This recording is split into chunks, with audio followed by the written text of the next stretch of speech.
The needle was broken. That was the first thing Overseer Velthon noticed when she reviewed the contact logs from listening station orales. Not the absence of a signal, not the diplomatic silence, not the years of unanswered transmissions. The needle on the analog pressure gauge mounted beside the quantum receiver array had been snapped clean at the base, and someone had filed the break smoothly. Not an accident, filed smooth. She set the log tablet down and looked out through the station's observation port at the dark, unremarkable stretch of space that corresponded to the third planet of a yellow star. A world the Galactic Accord had catalogued as pre-emergence class 4, biologically active, technologically primitive, politically incoherent. Earth. The Accord had been transmitting to them for 11 years. 11 years of mathematical sequences, of light pulse greetings, of carefully calibrated first contact protocols designed by 17 species across 4 centuries of accumulated diplomacy. 11 years of silence. And someone at some point had filed that needle smooth. The laughter had begun, as most institutional mockery does, quietly. A junior attaché in the Accord's diplomatic corps made a remark during a briefing about resource allocation, something about the cost of broadcasting to a species that apparently hadn't noticed, and it spread the way small cruelties do, gathering weight with each retelling. By the third year of silence, Earth had a nickname in the lower corridors of Accord headquarters, the Deaf World. By the 6th year, the Deaf World had become a budgetary joke. Senior Arbiter K. Loon, whose species, the Vrethani, processed information through resonant biofields and had considered silence a form of intellectual death since before recorded history, formally proposed reducing the contact budget by 60% and redirecting resources to a more promising pre-emergence candidate in the Cygnus cluster. "They simply don't understand what we're sending," he said at the tribunal, his resonance filaments rippling in the Vrethani expression of patient condescension. The mathematical sequences alone should have generated a response. Any species capable of basic symbolic reasoning would have answered. No one disagreed. The vote passed, 60% reduction. Earth's contact budget became a rounding error. Velthon had voted with the majority. She remembered it clearly because she had felt, at the time, nothing, no uncertainty, no discomfort, just the quiet confidence of someone participating in the obvious conclusion. That memory would come back to her later. It would come back to her hard. The broken needle was filed smooth in year 9. She confirmed this by pulling the original manufacture records and cross-referencing the microabrasion pattern with available tool signatures. Someone at the station had done it deliberately, and had done it during a shift window that corresponded to, she checked 3 times because the number didn't make sense the first 2, a period when the station's long-range receiver had been operating at full capacity. Not during a maintenance window, not during a calibration check. During active listening. That was the first mystery. Why would someone disable a pressure indicator on a receiver that was actively receiving something? The second mystery arrived 17 minutes later, buried in a secondary log file that had been misfiled under routine atmospheric data. The file contained a single notation, timestamped at 3:47 station time, written in a shorthand Velthon recognized as belonging to the station's former chief analyst, a Meyerth named Sohn whose transfer request had been approved so quickly that his personal effects were still in storage. The notation read, "They heard us on day 1. 3 words, no elaboration, no supporting data. Velthon read the notation 4 times. They heard us on day 1. If that was true, if Earth had received the first transmission 11 years ago and had chosen silence, then everything the Accord believed about the deaf world was not a description of a primitive species that lacked the capacity to respond. It was a description of a species that had decided not to. She was still sitting with that thought when the third mystery arrived, and this one did not come from a log file. It came from the window. Station Orioles, this is a core diplomatic vessel Saranath crossing, transmitting on primary frequency. We are holding at designated approach distance pending clearance. Please advise on current receiver status. The voice over the comm belonged to Ship Commander Dara, whose vessel had been dispatched 17 days ago on what was supposed to be a routine supply run with a secondary mandate to collect Sohn's personal effects, and almost as an afterthought, verify the operational status of the station's equipment. Velthon didn't answer immediately. Through the observation port, at the edge of the long-range optical scanner's visible range, something was moving. It was not the *Saranath crossing. The *Saranath crossing was holding position at the designated approach corridor, which was in the opposite direction. What she was seeing through the port was moving from the direction of the yellow star, from the direction of Earth. It was not large. That was the first thing that struck her. She had, somewhere in the deep unexamined part of her mind, expected something large, because large was what civilizations built when they finally decided to announce themselves. Large was statement. Large was we are here. This was not large. It was a single vessel, roughly cylindrical, with an aesthetic that suggested it had been designed by minds that cared more about function than form, angular, mismatched in places, visibly modified from what its original configuration must have been. Several sections appeared newer than others. It was, she realized, a ship that had been rebuilt multiple times while never stopping. Station Orioles, Commander Dara repeated. Please advise on receiver status. Dara, Velthon said slowly, I need you to scan the approach corridor from bearing 279 Mark 14 and tell me what you see. A pause. I'm seeing a vessel, pre-emergence class technology mostly, some anomalous readings I can't immediately categorize. Another pause longer. It's not broadcasting any signal. No identification, no greeting transmission. Nothing, it's just moving, coming in at a constant velocity, straight line. No deceleration pattern that I can wait. The pause that followed was long enough that Velthon counted it. 8 seconds. Velthon, Dara said, it's not decelerating because it's already at its destination velocity. It's not approaching the station. It's approaching the Accord's border marker. The border marker, a pulsing array of navigation beacons that delineated the formal boundary of Accord diplomatic space. A symbolic line, mostly, because pre-emergent species couldn't reach it. It was a line drawn for civilizations that had already arrived. Earth's ship reached the border marker in 42 minutes. It stopped there, precisely there, exactly at the line. And it waited. Senior Arbiter Kaloon arrived at Orly Station via emergency transit 11 days later, which was fast enough that Velthon understood this was no longer her situation to manage alone. He brought with him 3 junior arbiters, a full diplomatic protocol team, and an analyst from the Accord's first contact assessment division whose job title, she later learned, had never actually been used in a field assignment before. The human ship was still waiting at the border. It had not moved. It had not broadcast. It had not responded to any of the 12 greeting sequences the station had transmitted in 11 different formats during the days since its arrival. 11 years of silence, Kaloon said, standing at the observation port with his resonance filaments held perfectly still, which in a Vrethani meant either extreme calm or extreme effort to project extreme calm.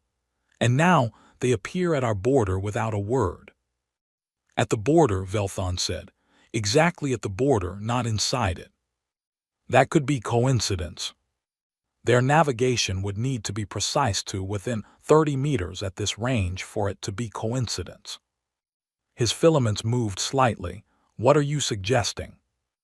I'm suggesting that a species we classified as unable to process our transmissions has just demonstrated navigational precision that most Accord member species achieve only with full computational support. She looked at the ship on the scanner, and I'm suggesting that we should ask ourselves why they're waiting. They're waiting for us to respond. Are they? Or are they waiting to see how long it takes us to respond? Kei-Lun turned to look at her. His filaments were very still again. Those are not the same thing, he said. No, she agreed, they're not. The decision to board the human vessel, or rather, to invite the human vessel's occupants aboard the station, took 4 days of internal debate that Velthon found excruciating not because it was complicated, but because it was simple, and no one would admit it. The ship was waiting.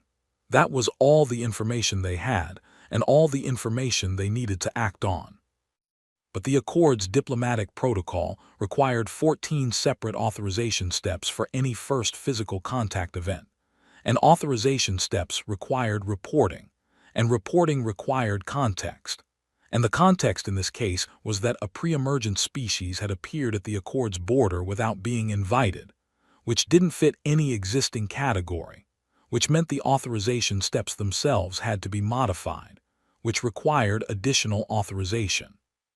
It was Commander Dara who cut through it. They've been sitting there for 16 days, she transmitted from the *Saranath crossing, which had moved to a parallel holding position as a precautionary measure. Whatever they're here to do, they're very patient about it. Either we make contact or we don't. The protocol doesn't have a third option.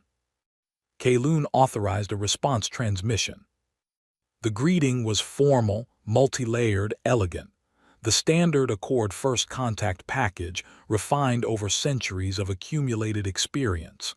Mathematical anchoring, harmonic sequencing, a symbolic offering of mutual recognition. 17 species had found it comprehensible on first receipt. The human ship responded in 40 seconds. In Accord standard. Not approximate Accord standard. Not phonetically approximated Accord standard. Precise, grammatically correct, appropriately modulated Accord standard, delivered in a voice that was clearly mechanical, a translation system, but clearly a very good one. Accord Station Aurelis, this is the * meridian. We request permission to send one representative aboard for formal introduction. We have reviewed Accord diplomatic protocols and will comply with all standard contact procedures. Please advise on your preferred timeline. Velthon heard Kei-Lun's resonance filaments make a sound she had never heard from a Vrethani before. Later, she would describe it as the sound of a certainty collapsing.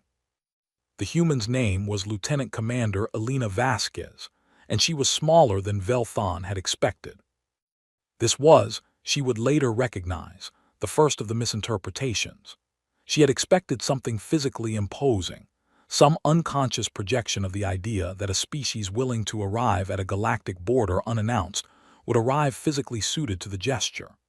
But Elena Vasquez was slight, dark-haired, with a face that showed signs of extended periods in low-nutrition conditions, and a left hand that moved differently than her right in a way that suggested healed damage rather than natural asymmetry. She was, objectively, the least physically intimidating first contact representative Velthon had ever observed. She walked into the station's formal greeting chamber carrying nothing but a small data chip, held the correct Accord greeting posture within acceptable tolerances despite having presumably learned it from transmitted records, and waited. Lieutenant Commander Vasquez, Velthon began, on behalf of the Galactic Accord we welcome. Thank you, Vasquez said. Her voice was calm, not nervous calm, not performed calm, actually calm in the way of someone who has already fully processed the environment and decided it doesn't require fear. I'd like to begin, if that's acceptable, by addressing the 11 years. The silence in the greeting chamber was considerable. The 11 years of silence, Vasquez continued. I understand it was interpreted as inability. I want to be clear that it was not. Kei-Lun's filaments moved. Then what was it? She looked at him with dark, tired eyes. It was a decision. She talked for 3 hours. Velthon had reviewed hundreds of first contact briefings in her career. They followed recognizable shapes, a species establishing its history, its values, its achievements, its desire for relationship. A form of autobiography that was also, always, a form of argument for why this species deserved a seat in the larger conversation. Elena Vasquez did not give them that. She gave them something that took Velthon 2 days to fully understand, because she was listening for the autobiography and kept mishearing what was actually being said. The decision to remain silent had been made, Vasquez explained, not by a government. Earth had 7 major governmental coalitions in the first year of contact, and that number had since changed, not entirely by subtraction, but by a consensus of a different kind. The transmissions had been received, decoded, and analyzed within 8 months of the first contact signal. Earth's mathematics were not, it turned out, inadequate to the task. They had understood the sequences.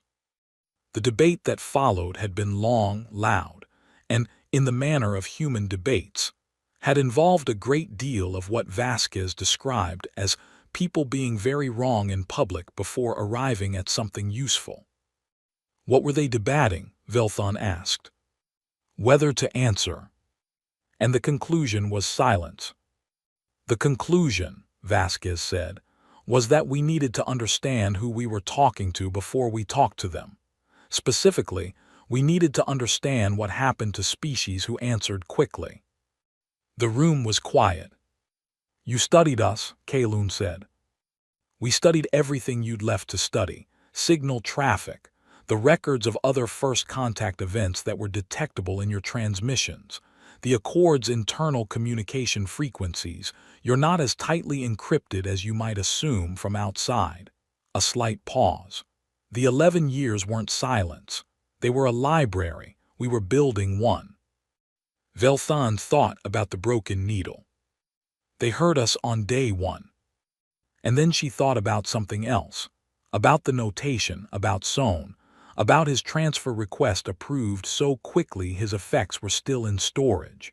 And she felt the first stirring of something that wasn't quite fear but was adjacent to it. What, she said carefully, did you conclude about what happens to species who answer quickly?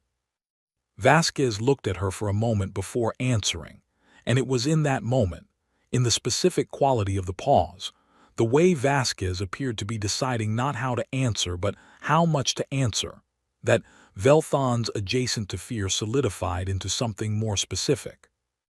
We concluded, Vasquez said, that the Accord is very good at making new members feel welcome. She said nothing further on that point.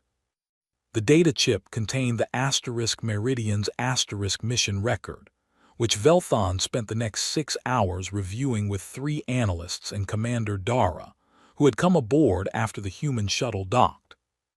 The Meridian had been in space for 4 years.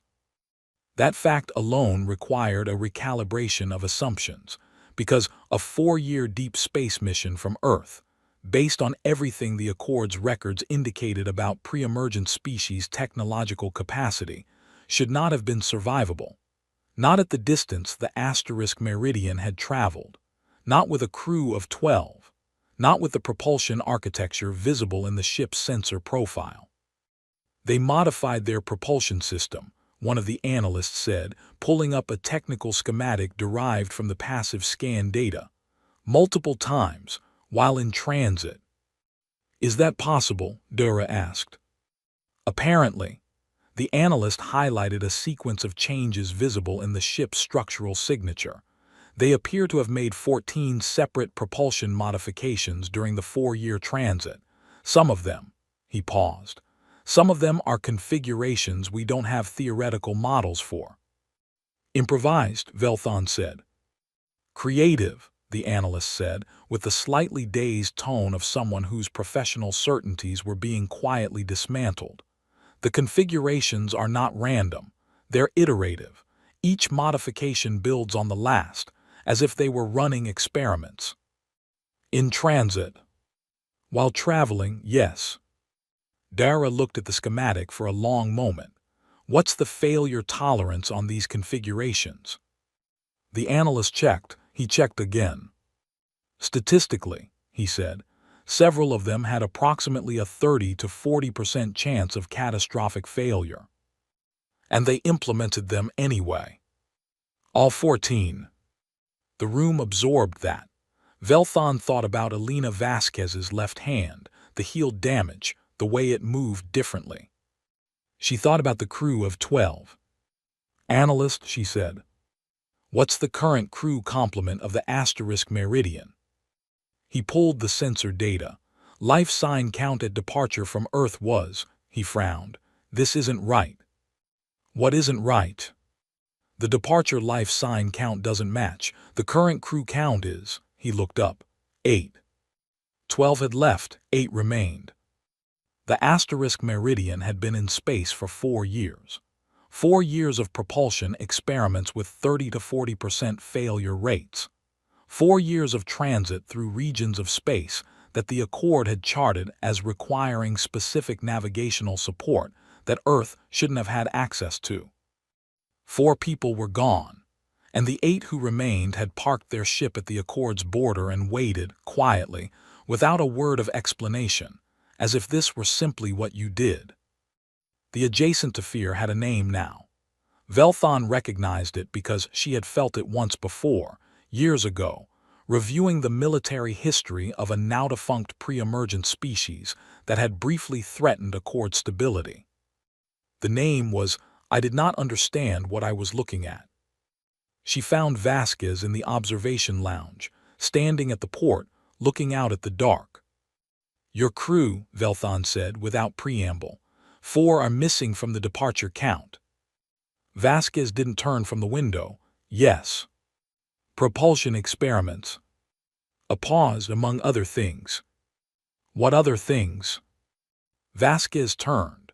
Her face was composed in a way that Velthon was beginning to understand was not the absence of emotion but its containment, something held behind something.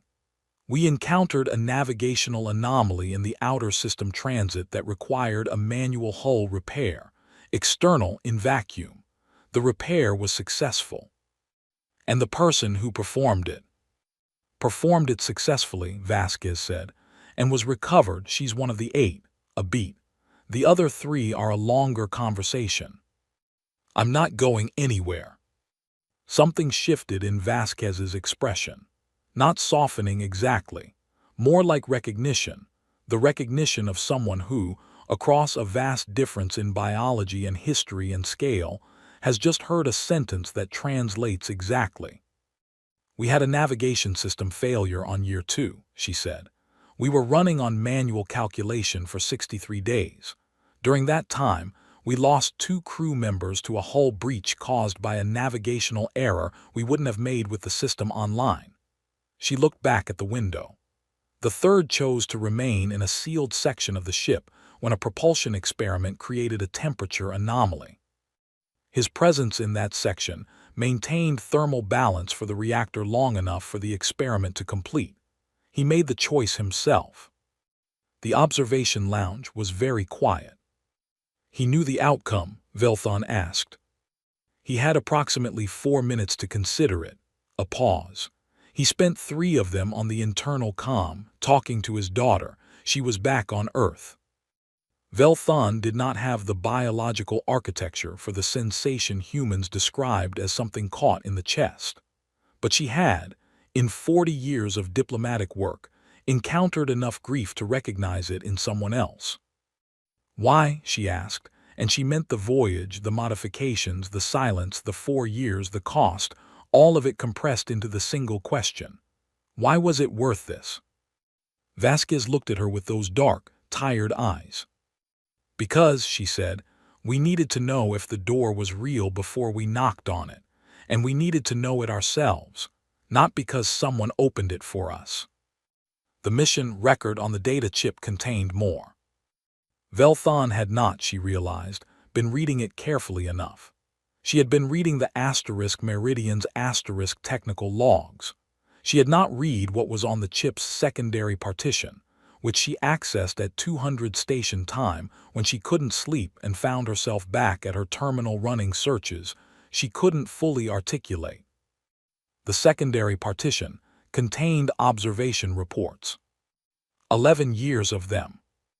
Earth had not only been listening to the Accord's transmissions, they had been building a record, a systematic, methodical, extraordinarily detailed record of Accord diplomatic history, structural organization, member species relationships, historical conflicts, and what Vasquez had called in the briefing, patterns of integration.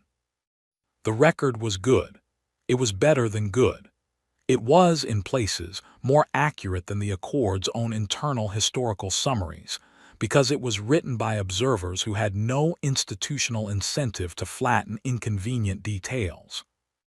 In the section on pre-emergence integration history, someone had highlighted a pattern in 17 previous first contact cases. Species that responded quickly to Accord transmissions, accepted diplomatic relationship early, integrated into the Accord structure within the first decade.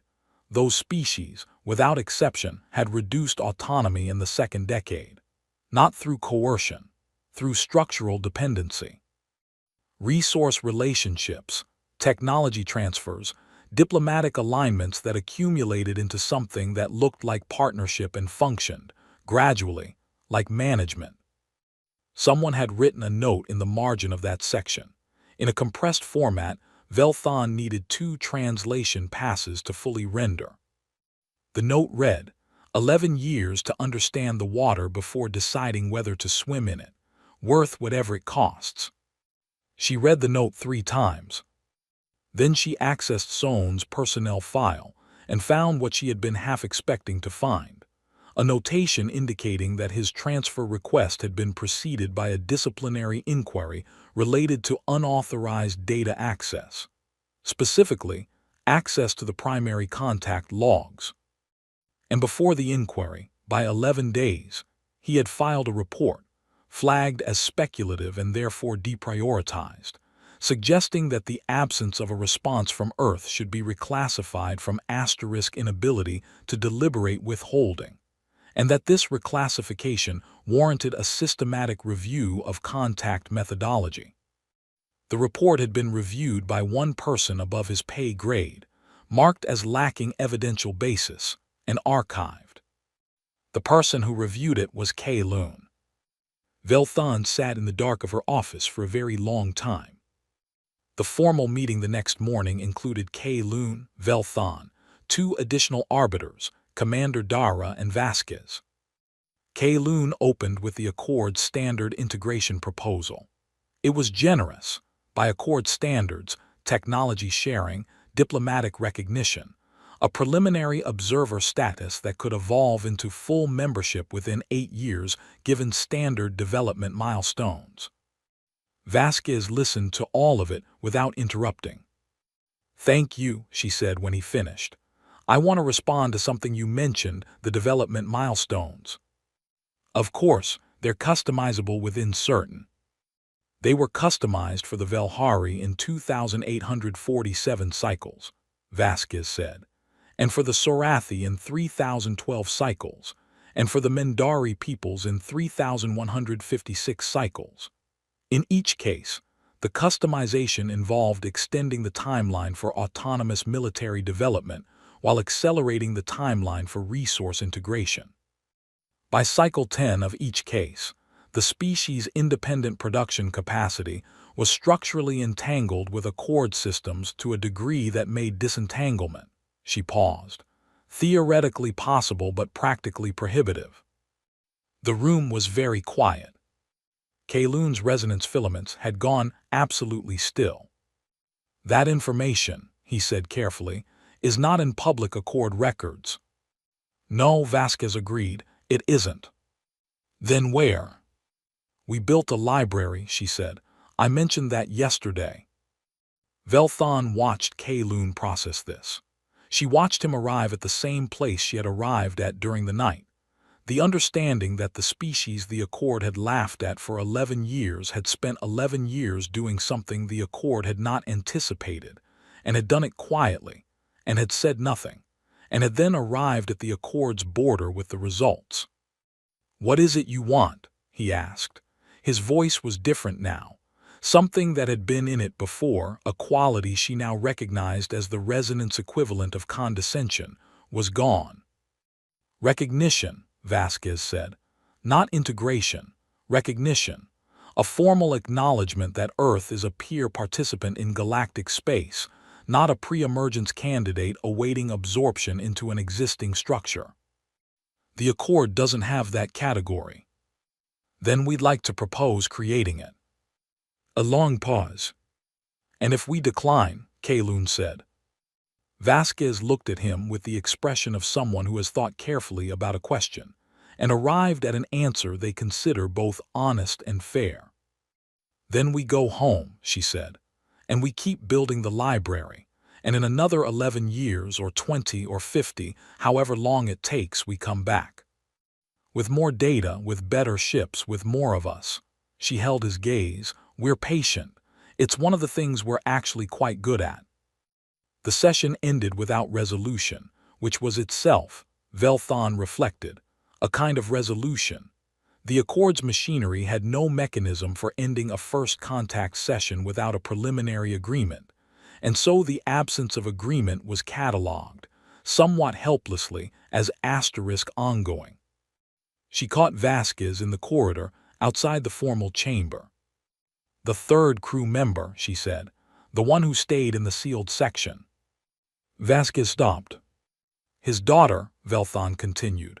"How old was she when he made the transmission?" 6, Vasquez said. "She's 10 now." Velthon thought about the mathematics of that. 4 years. A choice made in 4 minutes, with 3 of them spent talking to a 6-year-old. The distance between that moment and this corridor. "Did she know," Velthon said, "what her father was doing?" "We told her he was fixing the ship." A pause. "She's old enough now to understand the real answer. We haven't given it to her yet." "Why?" Vasquez looked at the floor for a moment, then back up. "Because she asked us to wait until she was ready. She said she wanted to be ready to be proud of him instead of just sad." A beat. "She said she's almost ready." Velthon stood in the corridor for a moment after Vasquez walked away. She thought about a 6-year-old and a transmission in 4 minutes and the mathematics of readiness. She thought about a needle filed smooth, and a notation in a secondary partition, and the sound of Kalun's filaments collapsing, and the asterisk meridian, rebuilding itself 14 times in the dark between stars. She thought about the proposal on the table: recognition, not integration; peers, not candidates. She pulled out her authorization terminal and began drafting a recommendation. The debate that followed lasted 91 days. The Accord had not had a debate of that length on a first contact question in recorded history. The previous longest had been 43 days, regarding a species that had arrived in force, multiple vessels, an established interstellar network, clear technological parity. The debate there had been about terms. The debate about Earth was about categories, about what Earth was, about whether the Accord had a language for it. The asterisk meridian sat at the border throughout, still, patient, waiting. 2 more vessels arrived on day 37, also Earth ships, also stopping exactly at the border line, also silent, broadcasting nothing but their presence. Kalun transmitted a request through diplomatic channels asking Earth to explain the additional ships. The response came back in 40 seconds. "They're here to wait with us." On day 62, the Accord's primary assembly accessed the secondary partition of the data chip and read the full 11-year record for themselves. The session that followed was, by every account of people who attended it, unlike anything the assembly had seen. Not because of what was said, because of the silences between what was said, which grew longer and more weighted as the reading progressed. A civilization that had received first contact and said nothing, not because it couldn't, but because it was paying attention. That had spent 11 years building a picture of the galaxy it was about to enter, learning the water before deciding whether to swim in it. That had sent one ship, not a fleet, one ship, rebuilt 14 times, crewed by 12 people who knew the odds and went anyway, and arrived 8 and parked at the line and waited. The primary assembly had spent 4 centuries establishing categories for new life. They had categories for the hostile and the friendly, for the technological and the biological, for the expansionist and the isolationist, for the communicative and the silent. They did not have a category for asterisk deliberately, patiently, thoroughly paying attention. On day 91, the assembly voted. The new category was created. It was not called peer status. That was the name Earth had proposed, and the assembly, in a moment of institutional pride that Velthon found both understandable and slightly comic, felt it necessary to assign a different name, as if the nomming of it gave them back some of the authority the situation had quietly removed. They called it Independent Recognized Standing. It meant exactly what Earth had asked for. Vasquez was in the observation lounge again when Velthon found her with the news. The 3 Earth ships were visible at the border, 3 points of light against the dark. The vote passed, Velthon said. Independent recognized standing. The formal documentation will take 8 days to process. Vasquez looked at the 3 ships. She was quiet for a moment. Thank you, she said, genuinely. There are conditions attached to the new category, Velthon said. I want to be honest with you about that. I'd expect nothing less. Some assembly members still consider this a temporary arrangement, a formality. They believe that within 20 years, Earth will seek full integration anyway, that the practical benefits of membership will outweigh the philosophical preference for independence. They may be right, Vasquez said. Are they? She turned from the window. The tiredness in her face was real, permanent, the kind that came from years and not from sleepless nights. But underneath it, Velthon saw something she had been trying to name for 91 days. It was the same thing that filed a needle smooth and hid a notation in a secondary partition, and spent 11 years building a library and rebuilt an engine 14 times in the dark. It was the same thing that made a father spend 3 of his 4 minutes talking to a 6-year-old, so she could be ready to be proud of him. It was the thing that didn't stop. Velthon, Vasquez said, humans have been making decisions about when to stop and when to keep going for a very long time. We're not always right about it. We've been catastrophically wrong about it more than once. A pause. But when we decide not to stop, we genuinely don't stop. That's not strength, that's not strategy, it's just what we do. Is it worth it, Velthon asked, what it costs? Elena Vasquez turned back to the window. Outside, the 3 ships waited at the line, patient and small and present, the way something is present when it has decided, without drama, to remain. Ask me again in 50 years, she said. I'll have a better answer. She didn't sound like she doubted there would be 50 more years. She didn't sound certain there would be, either. She sounded like someone who had stopped requiring certainty as a condition for continuing. Velthon stood beside her for a while, looking out at the border at the 3 lights. She thought about the analyst in the deprioritized report, transferred, his effects still in storage. She thought about the vote she had cast in year 6, the quiet confidence of participating in an obvious conclusion. She thought about the 14 propulsion experiments and the 30 to 40% failure rates and the 8 people who had arrived anyway. And she thought about a girl somewhere on a blue-green planet who was almost ready. The Galactic Accord had, in 4 centuries of diplomatic history, encountered species that were stronger, faster, more ancient, more technologically sophisticated, more harmonically evolved, more biologically efficient, more strategically brilliant than the small, damaged, patient people who had just parked 3 ships at the border of everything and waited without asking permission to exist. But it had never encountered a species that treated the cost of continuing as something separate from the question of whether to continue. A species for whom the cost was acknowledged, real, grieved, and then included in the decision and accepted, and the decision made again, and again in the dark, alone, rebuilt 14 times until they arrived. The Accord had laughed at their silence. It had not understood that the silence was preparation. It had not understood that when they finally stopped being silent, they would arrive already knowing where the door was, already speaking the language, already holding the history, already having paid the price to be there. And that this was not an accident or a miracle but simply what happened when something decided, quietly and completely, not to stop. The three lights held at the border. Velthan did not look away from them for a long time. And somewhere across the dark, on the blue-green planet neither of them mentioned, a girl was deciding she was ready.